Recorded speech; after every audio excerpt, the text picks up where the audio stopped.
Mula sa Far East Broadcasting Company, Philippines, narito ang isang programang tatalakay sa iba't ibang kaisipan ugnay sa ating kultura at mga kaganapan na ang magbigay ng liwanag sa usapin ng wastong katuruan at kaugalian. Kamalayan, kasama si Pastor Jebo Banzuelo.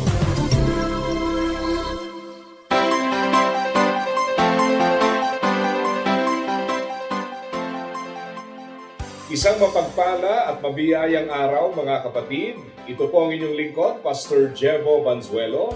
At kayo po ay nakikinig sa programang Kamalayan. At tayo po ay nagpapasalamat sapagkat tayo po ay muling nagkasama-sama. Kaya't hayaan niyo pong batiin natin ang ating mga kasama na nakikinig gamit ang radyo, Luzon, Visayas, Mindanao, iba't ibang mga estasyon sa iba't ibang oras.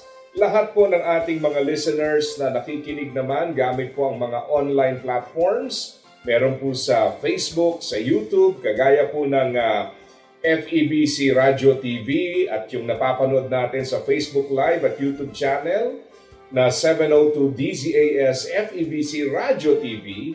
At tayo po ay maaari ding masubaybayan gamit po ang channel 185 sa GCTV. Yan naman po ay tuwing linggo, alas 7 hanggang alas 7:30 ng umaga. Alam niyo mga kapatid, tayo po ay nagpapasalamat dahil radyo man yan sa Pilipinas o kaya online, kabilang ang Pilipinas at iba't ibang bahagi ng mundo, tayo po ay pwedeng masubaybayan. Di ba? So sa pagkakataong ito, pag-uusapan po natin ang isa sa napakahalagang pinagmumulan ng ating pag-asa. At yan po ay ang katotohanan na ang Diyos ay tapat. God is faithful. Ang sabi ho ng isang Bible dictionary, pag sinabi natin God is faithful, ang ibig sabihin po nito is that God is unchanging. Hindi siya nagbabago. At yung katotohanan na tayo po ay nagbabago, yan po ang dahilan kung bakit ang tao hindi palaging naaasahan. Ang mga bagay na ating tinatangkilik ay hindi palaging maaasahan. Di ba? Ang kalusugan, maaaring okay ka ngayon, mamaya hindi mo na maasahan dahil nagkakaroon ng karamdaman. Nandyan din po yung ibang tao na pwedeng yung kanilang capacity ay magbago o yung kanilang desire to help ay magbago. So dahil nagbabago rin sila, nagbabago tayo, hindi tayo pwedeng gawing source ng kapanatagan. Maybe in some occasions, source of temporary help, pero yung masasabi mong masasandigan, malabo ho yan dahil kahit sabihin mong nananatili naman yung pagnanais na ikaw ay tulungan, pero yung pong kapasidad ay hindi palaging nandoon. Di ba? Kaya napakahalaga po na ating makita. Ano bang ibig sabihin at paano ba natin uunawain yung katapatan ng ating Panginoon? Sa Lamentations chapter 3, verse 21 to 23, yung Tagalog po nito, alam nyo sa Bible maraming mga pagkahinanap mo sa English at hinanap mo sa Tagalog, minsan mahihirapan ka Yung James, pag hinanap mo sa Tagalog, Santiago. Yung Lamentations, o sa English, sa Tagalog, panaghoy, di ba? So, minsan pag hindi tayo familiar sa mga words na yan, napakahirap hanapin, di ba? Well, anyway, isinulat po ito bilang panaghoy nga at naglalaman po ito ng mga kalungkutan, kung ano-anong mga negatibong karanasan, kabigatan, problema.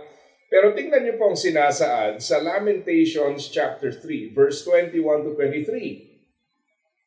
Yet I still dare to hope when I remember this. The faithful love of the Lord never ends. His mercies never cease. Great is His faithfulness. His mercies begin afresh each morning.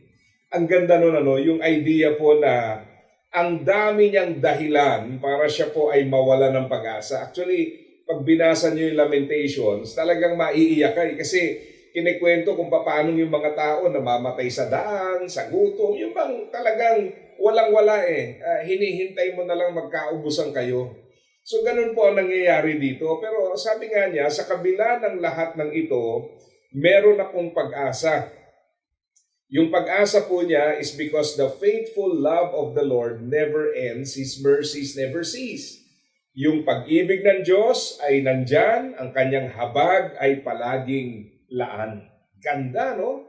Talagang ibig sabihin po niyan, pangit man yung ating estima ng ating mga karanasan sa kasalukuyan, hindi man kagandahan ng ating mga pinagdadaanan, pero mga kapatid, ang Diyos natin hindi nagbabago. Huwag niyong isipin na dahil nagbago ang sitwasyon, nagbago ang Diyos. Na dahil nagbago ang mga kaganapan, nagbago ang Diyos. Hindi po.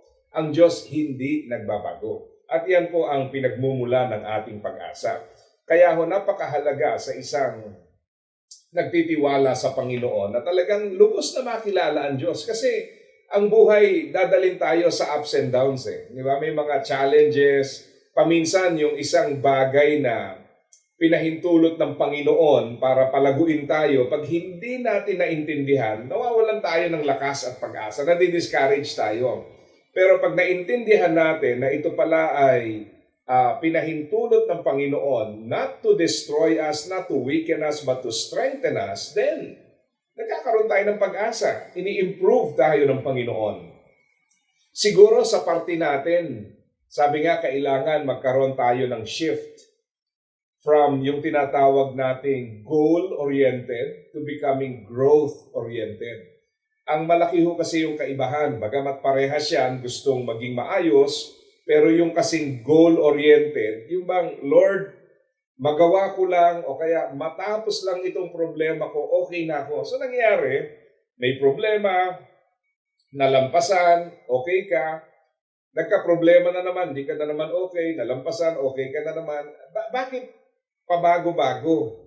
Kasi po, ang nangyayari, case to case no? Pagka walang problema, okay. Pag may problema, hindi okay. Pero yung taong growth-oriented, yung bawat problema ay nagiging paraan para makilala ang Diyos ng mas malalim.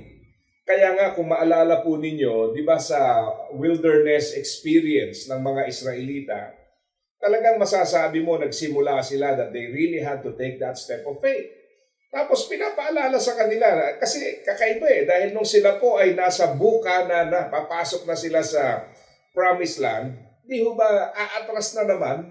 Kaya ano pong nangyari? If you read the book of Deuteronomy, so you have Genesis, Exodus, Leviticus, Numbers, Deuteronomy, Deuteronomy was written prior to the conquest of the land. Bago sila pumasok sa promised land, kailangang reviewin, alalahanin. Kaya pag binasa niyo yung Deuteronomy, napakaraming pagbabalik tanaw at ang layunin ng pagbabalik tanaw ay pagpapasigla ng pananampalataya. Pinapaalala ng Panginoon sa mga bagong henerasyon, ito ang ginawa ng Diyos para sa ninuno ninyo at para na rin sa inyo.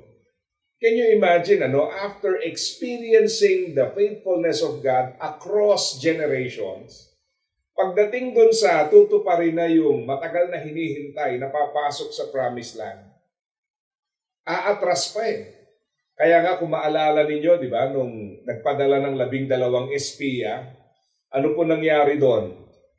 Dalawang naging faksyon Yung isa, si Joshua and Caleb na parte po nung mga nag-espiya, 2 sila ron. Yung 10, ang sabi nila, hindi kaya, malalaki yung mga tao. Samantalang ang purpose po ng kanilang pagpasok sa Promised Land was not to make an assessment or not to strategize a war plan. Ang purpose po nila doon is to confirm, tingnan ninyo kung sagana nga kagaya ng pinangako ng Panginoon. And all of them saw the same thing. Pare-parehas naman ang nakita Tama, sagana ang lupain. It is indeed a land flowing with milk and honey. Pare-parehas ng nakita, pare-parehas ng obserbasyon, pare-parehas. Ang magkaiba, yung reaksyon. Yung 10, natakot, hindi natin kaya yan. Samantalang yung pong 2, dahil para sa kanila, this is a confirmation of what God promised, lulusog tayo. Ito na yon. Ito na yung sinasabi ng Panginoon. Nakita nyo ang malaking kaibahan? Kaya napakahalaga po na ating babalikan palagi, no? Yung taong growth-oriented. Ang bawat hamon na kanyang pinagdadaanan ay nagdudulot ng paglago. So the next time you encounter the same problem, you are no longer affected because even though it's the same problem, but it's a different you on a different level of faith looking at the problem. Yun eh. Yun ang napakaganda ron. Pinalago ka ng Panginoon. Nakita mo ang ginawa ng Panginoon sa sitwasyon. Kaya tayo rin, yung mga pinagdadaanan po natin, madalas kasi tinatakot natin yung sarili natin, di ba? Let's allow God.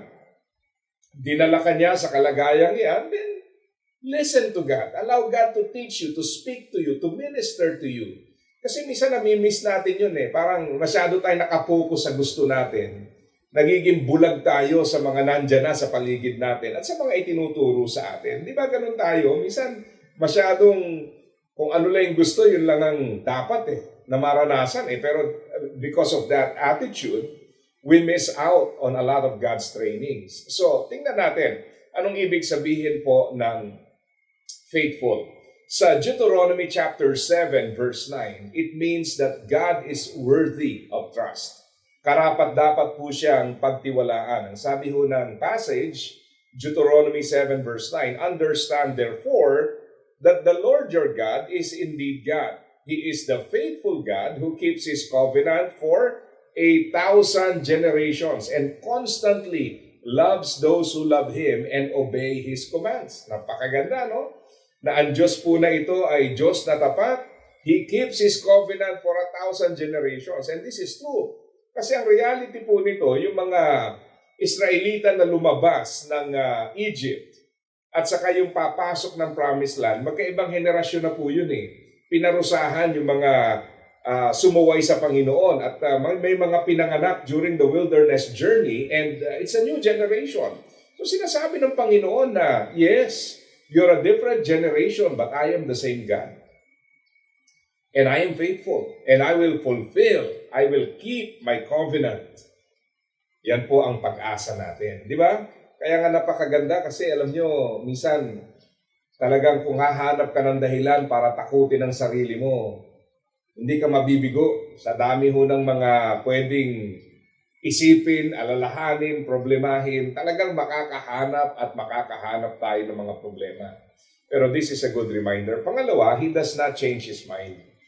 Alam nyo, ang isa ring bagay na dahilan kung bakit ang tao ay mahirap natin gawing sandigan ng ating pag-asa because we change our minds. Nagbabago isip natin. May malaman tayo sa isang tao, we change our minds.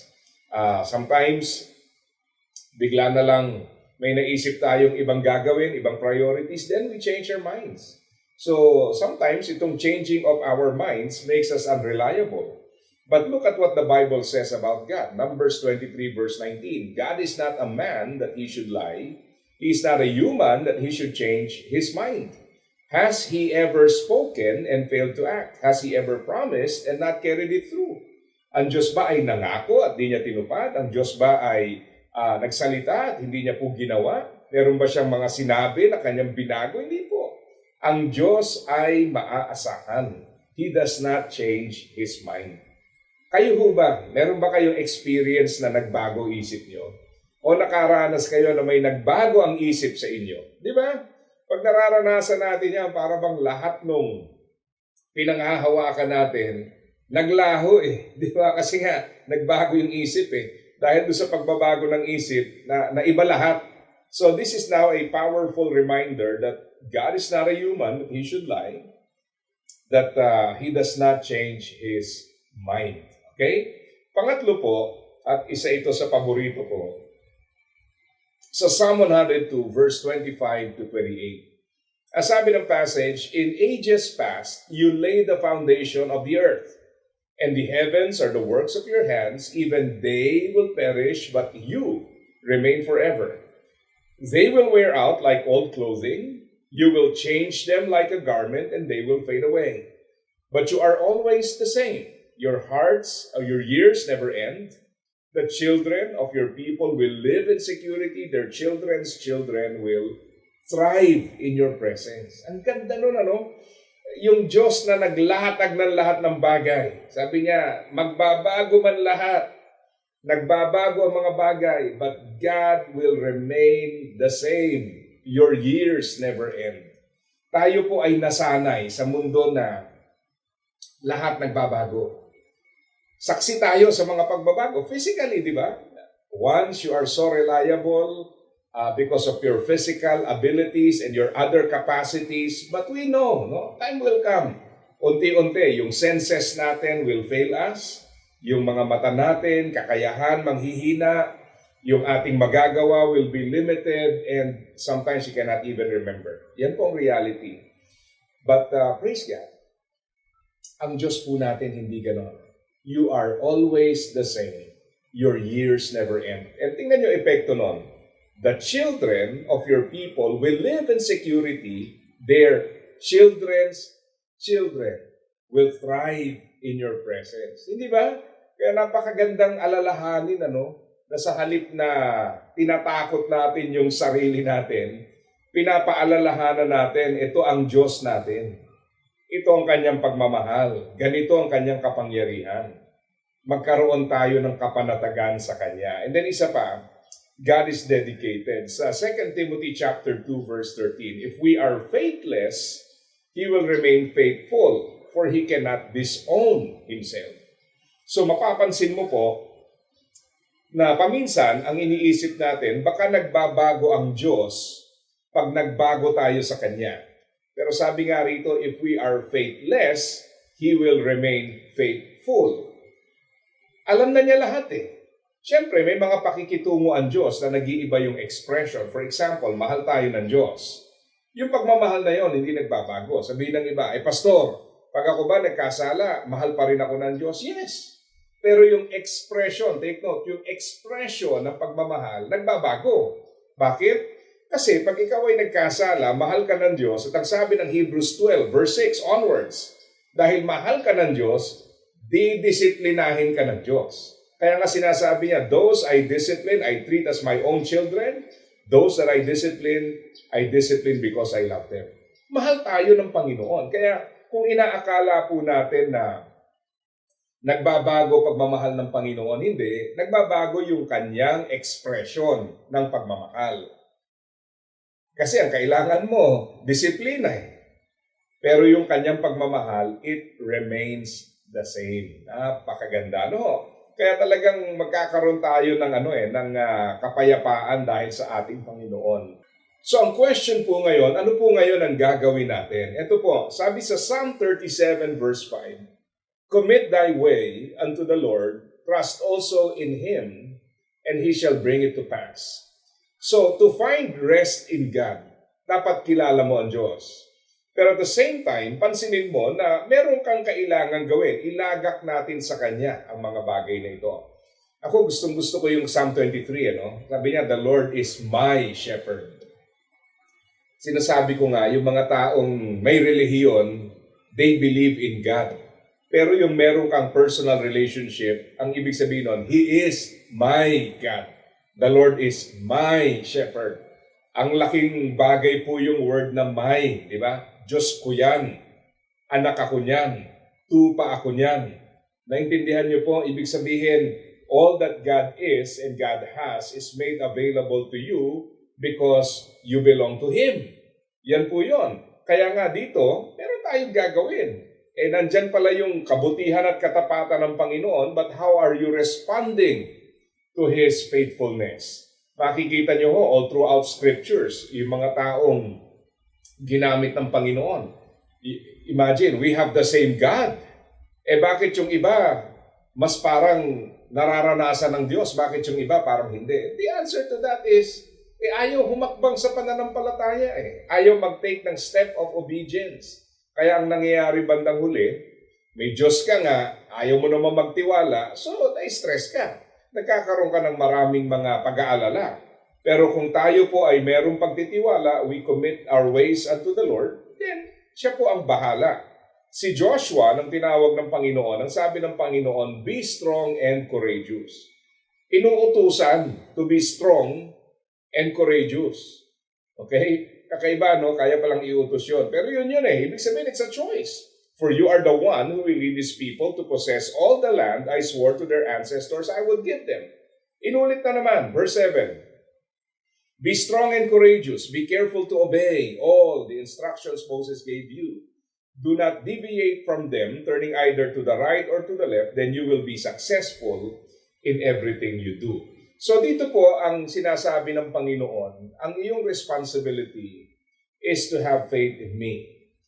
Obey. Make sure to obey all the instructions. Yan ang iyong trabaho. Do not deviate from them. Obey. At ang resulta po niyan is that God will grant him success in everything that he does. Sa atin din po, mga kapatid, we have a faithful God. Paminsan, nakasanayan na nating sinasabi yan, pinakikinggan, inaaral. Pero ang totoong pagtuklas ng katapatan ng Panginoon ay hindi lang po sa nababasa, kundi maging sa nararanasan. Kaya nga sa Bible, yung mga iba't ibang pangalan ng Diyos, lalong-lalo na sa Old Testament, every time that they would have a new experience with God, may mga pangalang ibinibigay sa Diyos kasi nakilala nila yung isang katangian ng Diyos, isang side ng Diyos sa isang particular new context. At sa atin, ganun din. Marami tayong pinagdadaanan, marami tayong mga challenges. And each of this is unique in its own way. Diba? Naiiba kasi dati wala namang ganung problema. Ngayon, nagkaroon ng ganung problema. And that journey into that new experience brings you a better understanding of who God is. Mas lalo mong nakikilala ang Diyos, mas lalo mong napanghahawakan ng kanyang mga pangako, mas lalo mo siyang nararanasan.